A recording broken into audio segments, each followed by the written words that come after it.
Gênesis capítulo 12, verso 1 a 5. Eu peguei esse título, Transformando a Visão em Ação. Há cerca de uma semana nós tivemos bastante enfaticamente aqui a história de Abraão, aliás de Noé, né? E hoje falaremos um pouco sobre Abraão, a história de Noé e agora Abraão, o nosso pai na fé. Deus chama Abraão e lhe dá uma visão.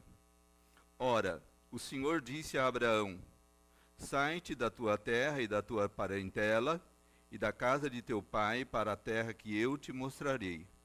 E far-te-ei uma grande nação e abençoar-te-ei, engrandecerei o teu nome e tu serás uma bênção. E abençoarei os que te abençoarem e amaldiçoarei os que te amaldiçoarem. Em ti serão benditas todas as famílias da terra. Assim partiu Abrão, como o Senhor lhe tinha dito, e foi Ló com ele, e era Abrão da idade de 75 anos, quando saiu de Harã.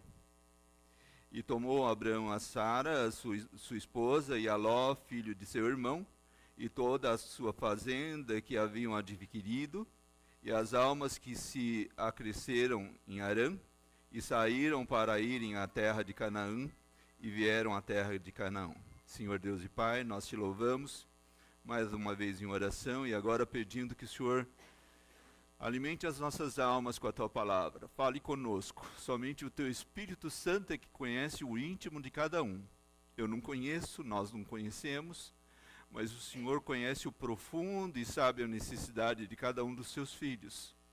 E através da tua palavra, Senhor, supre a necessidade de cada um dos teus filhos. Desperta, cura, trabalha, edifica, consola, conforta. Nós te pedimos porque sabemos do teu amor, que o Senhor é grande, é bom, amoroso, nos ama e se importa conosco. Nos abençoe em nome de Jesus. Amém. Na verdade, em todo o tempo da vida cristã, o cristão ele tem uma missão, né?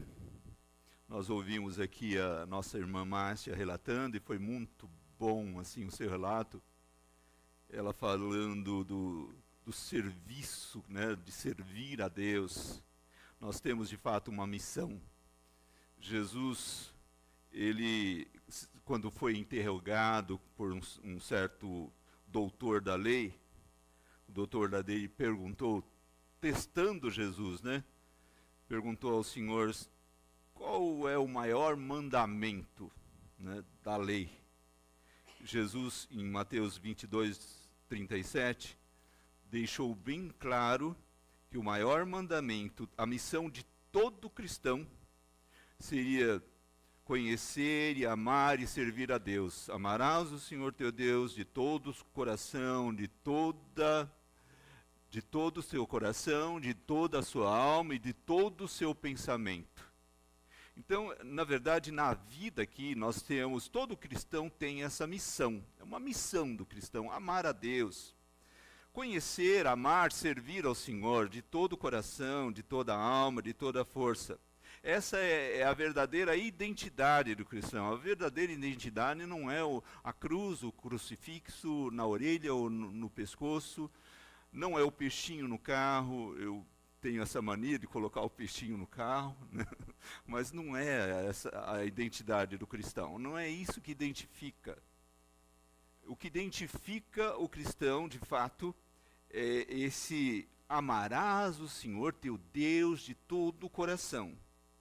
Essa é a verdadeira marca do cristão, amém? De todo cristão. Essa é a verdadeira missão de todo crente. Agora, além dessa missão, Deus traça para cada um, particularmente, individualmente, uma trajetória, que nós chamaríamos de visão. Uma trajetória de vida. Você tem uma visão, uma trajetória que o Senhor Deus destinou a você nessa vida. E é para você, é individualizada. Porque nós damos um trabalho tremendo para Deus nos formar como nós somos. A irmã dá um trabalho tremendo para Deus te formar. Sim ou não? Sim. Olha quanto o Espírito Santo tem trabalhado para você chegar onde você chegou, para você ter a experiência que você teve, para você ter o conhecimento que você teve. Cada detalhe, cada pecinha, é uma engenharia de Deus. Deus trabalhando, Deus permitiu que você fosse em tal lugar, fizesse tal coisa, aprendesse tal coisa, estudasse tal coisa. Deus permitiu que você se relacionasse com tal pessoa, conhecesse tais e tais e tais e tais. Deus está trabalhando, não é em vão, não. Não é em vão todo o trabalhar do Senhor, através do Espírito Santo, Ele está te ensinando, capacitando, preparando. E individualmente, de forma personalizada, você recebe do Senhor uma visão. Recebe uma visão. George Bernard, ele escreveu O Poder da Visão, eu estava lendo. Ele diz que visão é uma imagem mental precisa de um futuro desejável, concedida por Deus aos seus escolhidos. É uma imagem mental, não é algo tangível, é algo que está dentro de você. É algo que te move, que te impele, que te impulsiona. É feito o motor do carro que te impulsiona, é feito o combustível que te leva para cumprir algo que o Senhor Deus determinou que você cumpra. E cada um de vocês, a cada um de nós, tem uma missão, tem uma visão, tem um projeto de vida, tem de fato uma trajetória. Eu me recordo de um missionário que eu assim admirava muito, e sempre menciono esse homem. Ele era finlandês e trabalhou aqui na América Latina por muitos anos.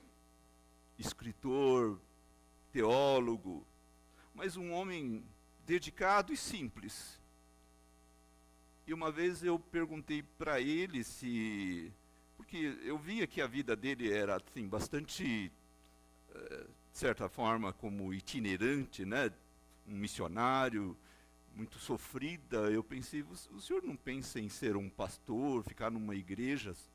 Assim, já tinha uma certa idade, tanto ele quanto a esposa, e eu pensei assim, na comodidade dele, que ele seria como teólogo, como alguém que dominaria tranquilo, pensei eu. Aí ele disse, olha, irmão, eu até já pensei nisso, mas Deus falou comigo que na igreja eu nunca seria o primeiro, eu seria o segundo. O segundo, no sentido assim, de estar para ajudar, para pegar também no arado e levar adiante. Então ele sabia disso, ele tinha a visão, ele sabia do que, e olha, esse homem deixou história. Esse homem voltou para a Finlândia e descansou na eternidade, descansou no Senhor lá na Finlândia, deixou inúmeros livros e a vida de devoção ao Senhor, como verdadeiro exemplo para as nossas vidas. Cabelo branco, a idade avançada, as forças diminuídas, mas jamais deixou de glorificar o nome de Jesus. Sr. Carlos conheceu ele, sim ou não? Eurico Bergstein. Lembra dele? Preciso tirar o óculos para enxergar. Difícil essas coisas, não dá para entender, a idade vai chegando. Então, só recapitulando, né? A nossa missão, a cesta básica, né, de todo cristão, é servir ao Senhor, amar ao Senhor, mas o Senhor, além disso, Ele dá a cada um particularmente uma visão. O Senhor particularmente traça uma trajetória para a sua vida. Uma trajetória que muitas vezes não é fácil cumprir. Amém, irmãos? Nós vemos, o tempo é curto hoje, né? Nós vemos vários exemplos na Bíblia. Por exemplo, Moisés, ele recebeu a visão de libertar o povo hebreu do cativeiro egípcio e criar um código de conduta. Ele sabia que a visão dele era essa, então ele se empenhou nisso. Pedro, o apóstolo, ele recebeu a visão de evangelizar os judeus e criar uma comunidade da fé. Paulo recebeu a visão de evangelizar os gentios e doutriná-lo. É o grande doutrinador. Escreveu 13 epístolas da Bíblia, 13 cartas da Bíblia. E o que impulsionava, o que fazia com que Paulo suportasse tantas agruras? Nas prisões, nos açoites, a visão, a certeza de que era aquilo que Deus queria. Quantas vezes o Senhor falou com ele, ele desejava ir para um lado, não é para cá, Paulo, não é para lá, é para cá. Ele tinha essa visão, tinha essa convicção, e essa convicção impulsionava, essa convicção sustentava, essa convicção dava força, dava graça para que Paulo continuasse. E essa visão, muitas vezes, ela é desejada por nós, mas ela é transmitida pelo Espírito Santo. Ela é tangível, ela nos motiva. E nós vimos o texto de Abraão, e podemos ver em Abraão um exemplo de um homem que tinha uma visão. Amém, irmãos? Abraão, ele vivia lá em Ur dos Caldeus, na Mesopotâmia, né? Eu estava olhando a Mesopotâmia, entre rios, o Tigre, o Eufrates, era uma religião, na verdade, idólatra. Eles adoravam inúmeros deuses, tinha N ídolos. Haja vista que a tradição judaica diz que o pai de Abraão, Terá, ele confeccionava ídolo, ele fazia ídolo. E Abraão viveu nesse ambiente, apesar de rico. Abraão era rico, Abraão era inteligente. Eu estava lendo Flávio Joséfo, um historiador judeu da época de Jesus, e ele disse que Abraão, ele tinha uma capacidade de persuasão muito grande. Quando ele queria algo, ele persuadia, ele falava, ele convencia.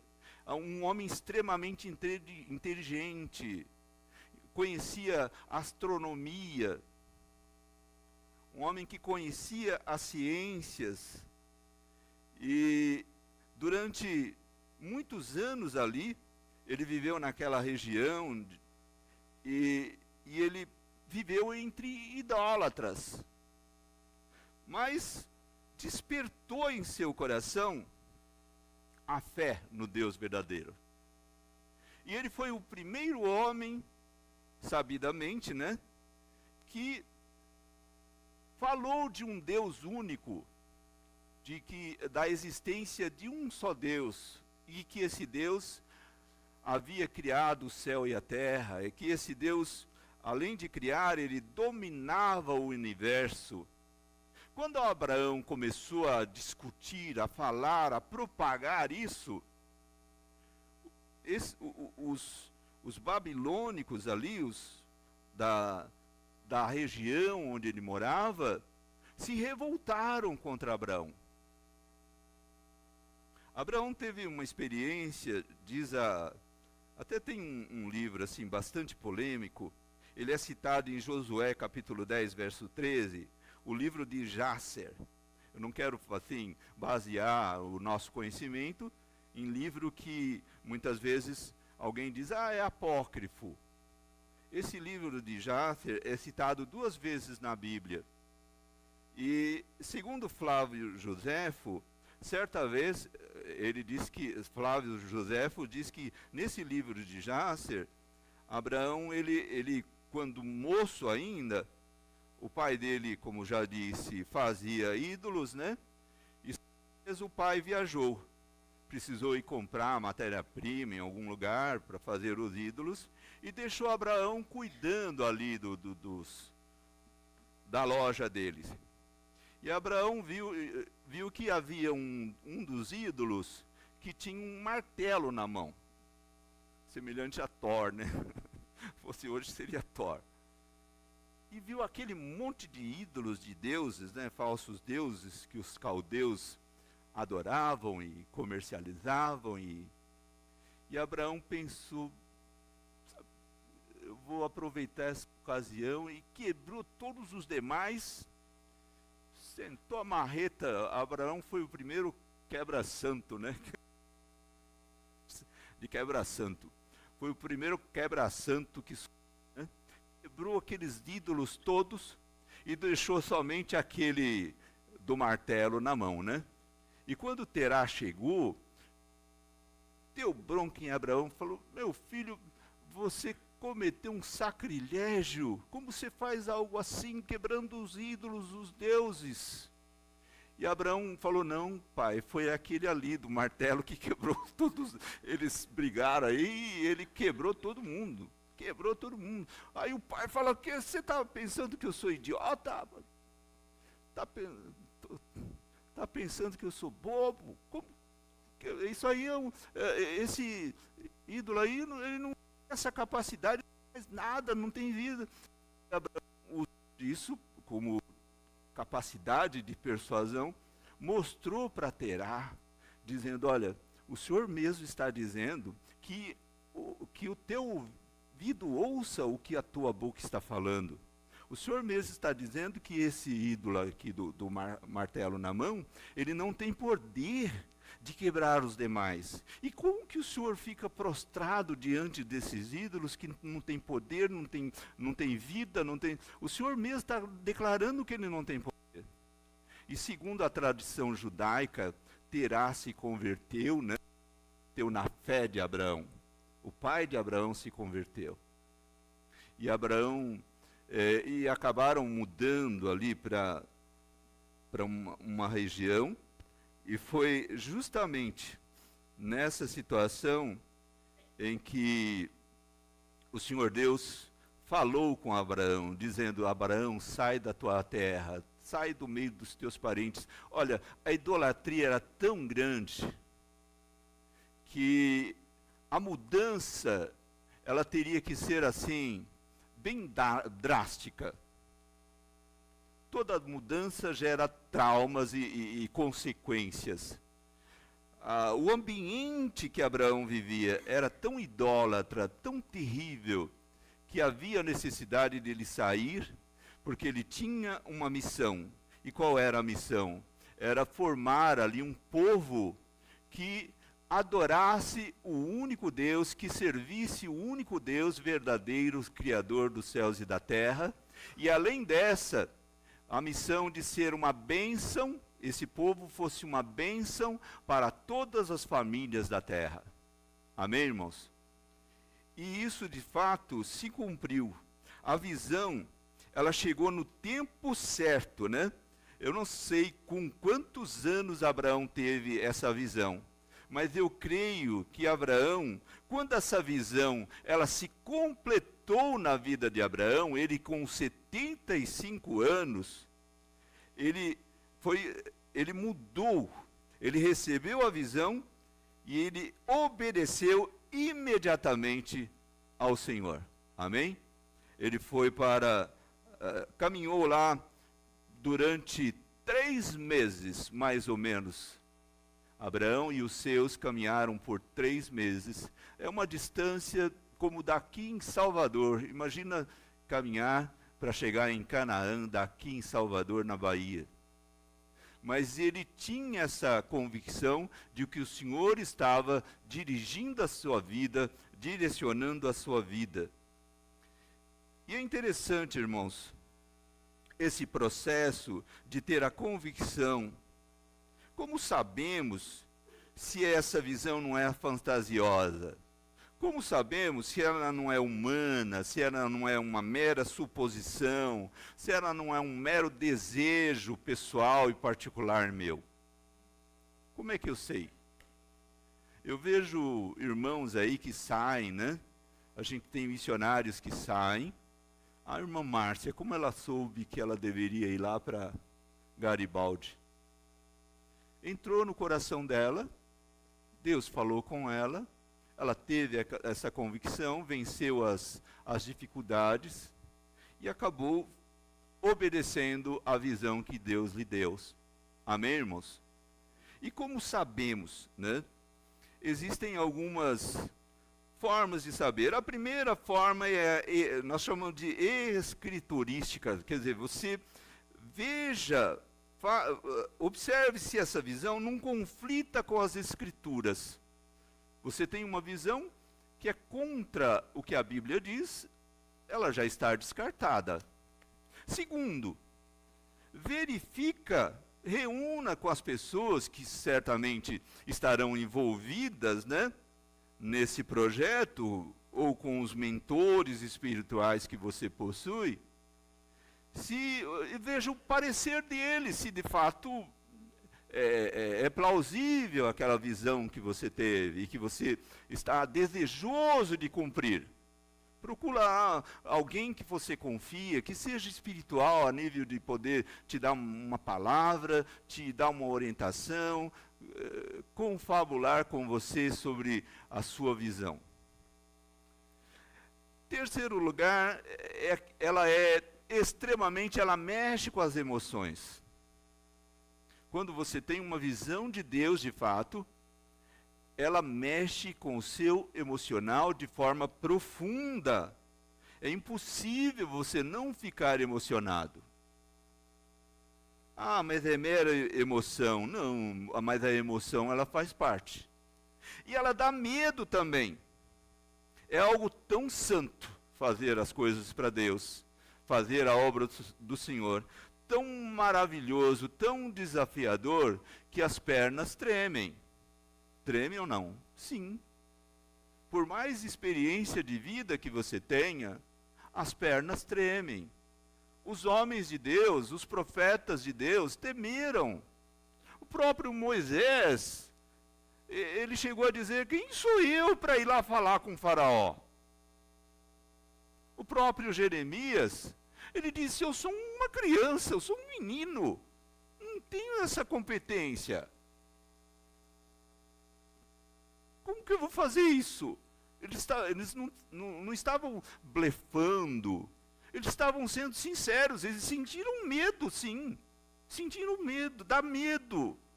É muita responsabilidade. Nós estamos lidando com vidas, com almas, com pessoas eternas. Que qualquer coisa que você fizer fora do propósito de Deus, o estrago é grande. Então gera sim emoção, gera medo, mas Abraão obedeceu imediatamente. Imediatamente. Então essa visão, ela envolve mudança. E algo que eu queria deixar bem claro aqui, é que embora seja a visão de Deus, ela nem sempre é suave. O caminho não é suave. Ah, mas não é de Deus? Eu fui lá trabalhar, eu fui lá fazer, o que eu faço é para Deus, eu trabalho na igreja para Deus, eu canto no grupo de louvor para Deus, eu trabalho no grupo de apoio ao culto, eu sou diácono da igreja, e o caminho não é suave, e quanto mais eu me dedico, mais parece que as coisas dificultam para mim. Parece que tudo dá errado, parece que para o fulano lá está dando certo, para mim não dá certo. Para fulano as coisas se encaixam, para mim não se encaixa. Esse caminho, ele não é suave, ele é pesado, ele é difícil. Ele é difícil.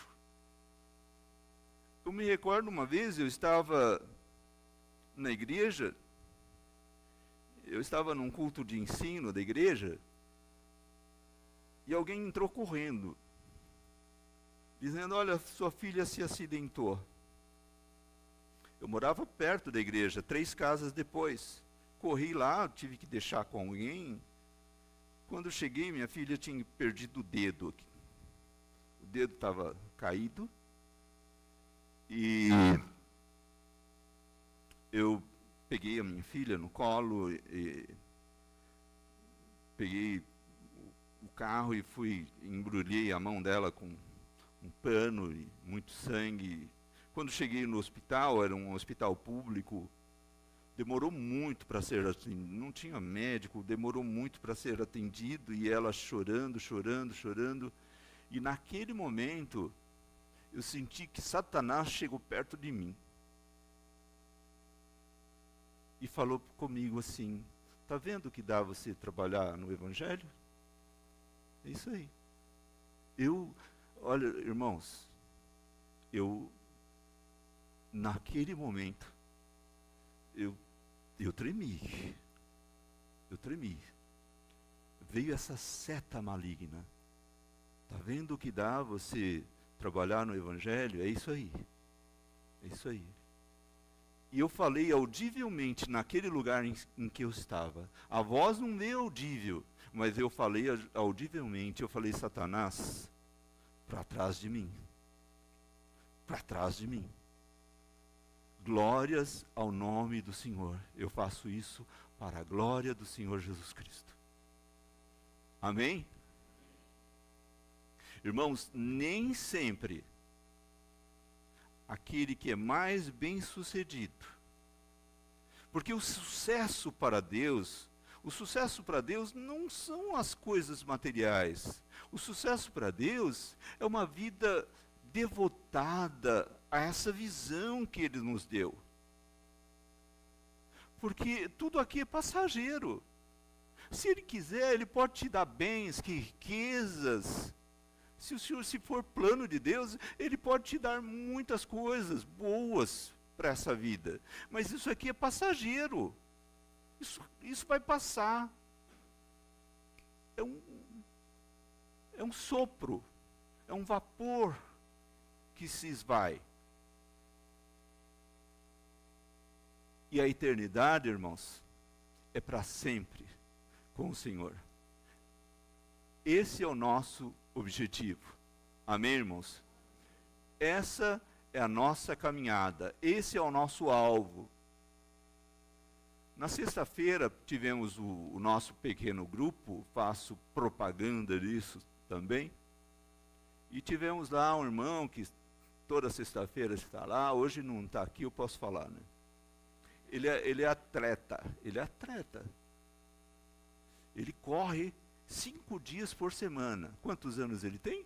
67. 5 dias por semana ele corre. Ele fala, os músculos precisam de 2 para descansar. E ele começou a contar a experiência dele, de que a corrida, muitas vezes, faz o corpo dele doer, sim. Ele fala, não, mas eu esmurro o meu corpo.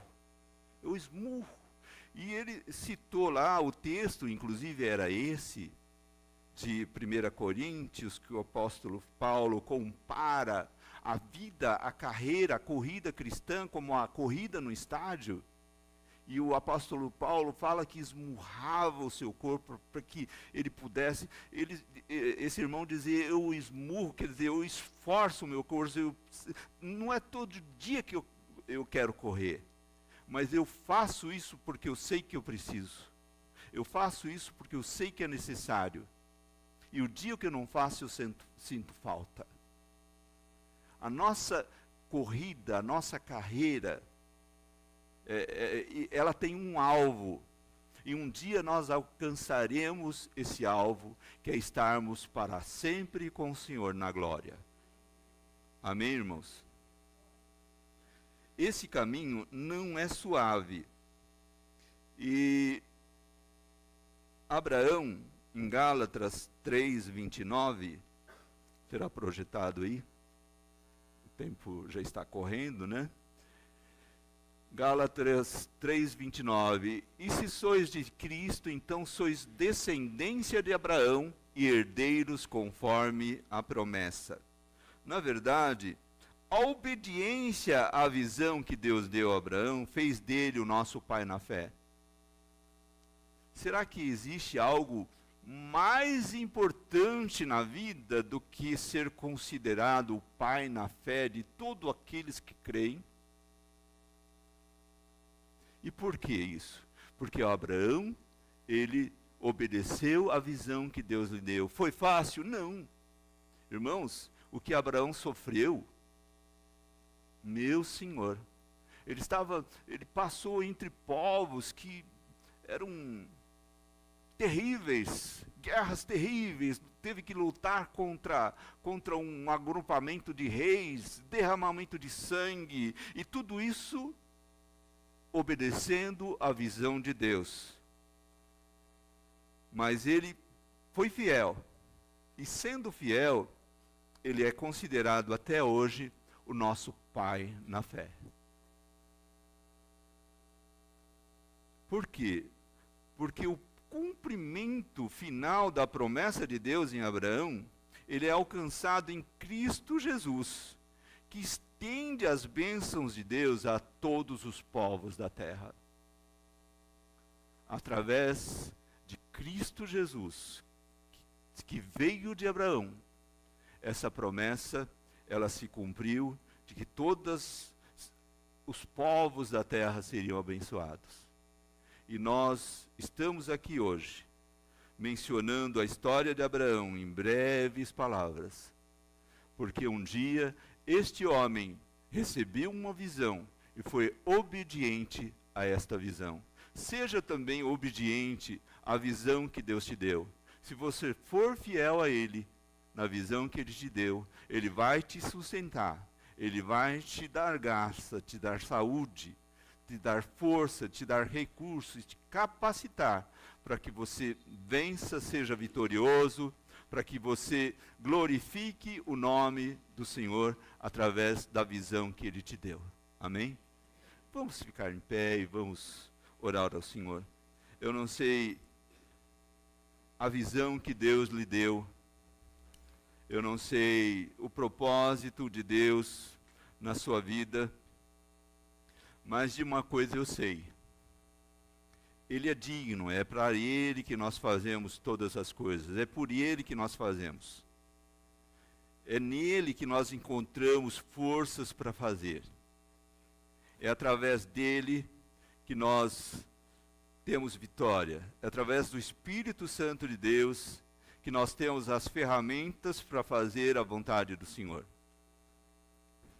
Senhor Deus e Pai, nós queremos louvar e engrandecer o Teu nome santo, porque sabemos que o Senhor é bom, sabemos que a Tua misericórdia se renova a cada manhã, e o Senhor nos dá força, o Senhor nos dá graça, o Senhor fortalece as nossas mãos, fortalece para que nós continuemos na jornada que o Senhor nos atribuiu. Que a Sua graça nos baste, ó Deus. Que a Sua graça seja suficiente para nós. Que nós possamos contar, Senhor, com a Tua graça abundante em nossas vidas, todos os dias, e vencer as dificuldades, vencer os males, vencer o cansaço, estar em pé na Tua presença naquele dia, no último dia, estar em pé na Tua presença. Queremos Te louvar, Te engrandecer, porque o Senhor é bom e a Tua misericórdia dura para sempre. Te pedimos isso em nome de Jesus. Amém. Amém.